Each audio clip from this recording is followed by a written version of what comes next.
ახლად რეაბილიტირებული ნიკორწმინდის უნიკალური ტაძრის ფასადის ქვები ზიანდება. ფოტოებით, რომლებიც ტაძრის დღევანდელ მდგომარეობას ასახავს, დასტურდება, რომ ეროვნული ხუროთმოძღვრების ძეგლი წყლის ზემოქმედებისგან სახეს და ფერს იცვლის. სპილენძის გადახურვიდან მომდინარე წყალი და სპილენძიდან გამოყოფილი ჟანგი ფასადს ეხება, რის გამოც უფრო და უფრო მეტი ქვადგება საფრთხის ქვეშ და ფასადის შეფერილობა მწვანდება. Ნიმე წლის წინ ასეულობით 1000 ლარი დაიხარჯა ტაძრის, ასე ვთქვათ, რეკონსტრუქციისთვის და შეკეთებისთვის, მაგრამ საბოლოო ჯამში აღმოჩნდა ის, რომ პრობლემა ისევ არსებობს. პრობლემა არის წყალის, პრობლემა არის წყლის შემკრების სისტემის მოუგვარებლობა და შესაბამისად ეს წყალი უკვე ჩაედინება საძირკველში.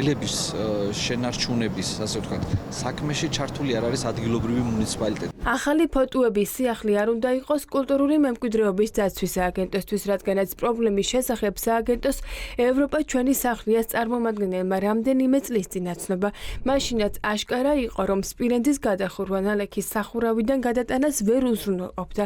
წყალგაყვანილობას ხარვეზები ჰქონდა და ფასადი სველდებოდა. 2019 წელს დასრულდა ეგრეთ წოდებული რეაბილიტაცია ნიკორწმინდის უნიკალურ ტაძარზე, რამაც კიდევ უფრო გააღრმავა პრობლემები. პრობლემები ეხება სახურავიდან ჩამომდინარე წყალს, რომელიც აზიანებს უნიკალურ ფასადს. ამის შესახებ პირველად 2023 წლის ზამთარში მივმართეთ სააგენტოს, მას შემდეგში სამჯერ ვიყავით მონიტორინგის მისიით და დავაფიქსირეთ მდგომარეობის გაუარესება, თუმცა სააგენტო არ უხვევს მისგან არჩეულ კურსს, რაც გულისხმობს უნიკალური ძეგლების მიტოვებას უყურადღებო. ნიკორწმინდის მაგალითი არქიტექტორებისთვის კიდევ ერთი დასტურია იმისა, რომ სპილენძის გადახურვა, რომელიც ოცნებამ ტრენდად აქცია, გამოსავალი წყლის ჟონვისგან საერთოდაც არ არის. დაგროვილ შეფერილობას მუდმივი გაწმენდა, წყალგაყვანილობას კი სასწრაფოდ შეკეთება სჭირდება.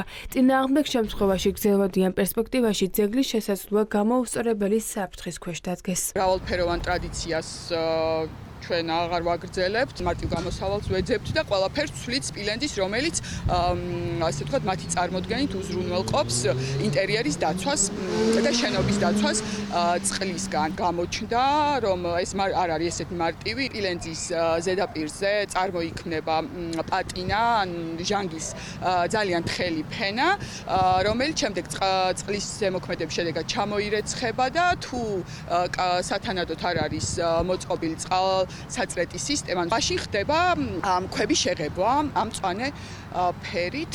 სისტემატურად უნდა გაიწმინდოს. სავარაუდოდ არ არის მოწყობილი წყალგადამყვანი სისტემა. ხანგრძლივი ზემოქმედების შედეგად წყალი, რა თქმა უნდა, აზიანებს საფასადო ქვას. ტაძარში სრული რესტავრაცია, რეაბილიტაცია 2018 წელს ჩატარდა. სწორედ მაშინ ჩანაცვლა თუნუქის გადახურვა სპილენძით. სპილენძის გადახურვამ ვერც ამ შემთხვევაში გაამარხა სამუშაოები 95,000 ლარამდე დაჯდა, თუმცა მე-11 საუკუნის უნიკალური ძეგლი მაინც ცველდება. საგანგაშო ის არის, რომ მთელი ქვეყნის მასშტაბით უკვე იმდენი პრობლემური ძეგლი დაგროვდა, რომ ერთდროულად თუნდაც ხელისუფლების ცვლილების შემთხვევაში, იმ შემთხვევაში, როდესაც ნამდვილად კულტურული მემკვიდრეობის სააგენტოს ჩაიბარებენ პროფესიონალები. ისინიც კი შეიძლება ვეღარ გაუმკლავდნენ ამდენ დაზიანებულ და აუბედურებულ ძეგლს. ეს არის საქართველოს ერთ-ერთი ყველაზე უნიკალური ტაძარი, რომელიც 1010-დან 1014 წლამდე პერიოდში იგებოდა. სულ 4 წელი დაჭირდა ამ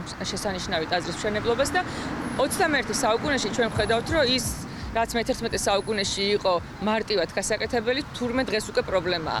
ტაძრის ფასადი არის კატასტროფულად მძიმე მდგომარეობაში. ეს შესაძლოა დღეს ასეთ ღია დათვალიერებით არ იყოს ასეთი კატასტროფული ეს მდგომარეობა, მაგრამ ეს პრობლემები რასაკვირველია გაიზრდება და საბოლოო შედეგამდე მივალთ ისევ და ისევ იმ კონდიციაში, როდესაც რესტავრაციას და კონსერვაციას აღარ დაექვემდებარება ნიკორწმინდის ტაძარი. კულტურული მემკვიდრეობის დაცვის სააგენტო 1 წლის წინ ნიკორწმინდის ტაძრის მდგომარეობას სახიფათოდ არ თვლიდა და გაწმენდითი რეაბილიტაციის სამუშაოები ამ დრომდე არ დაწყებულა.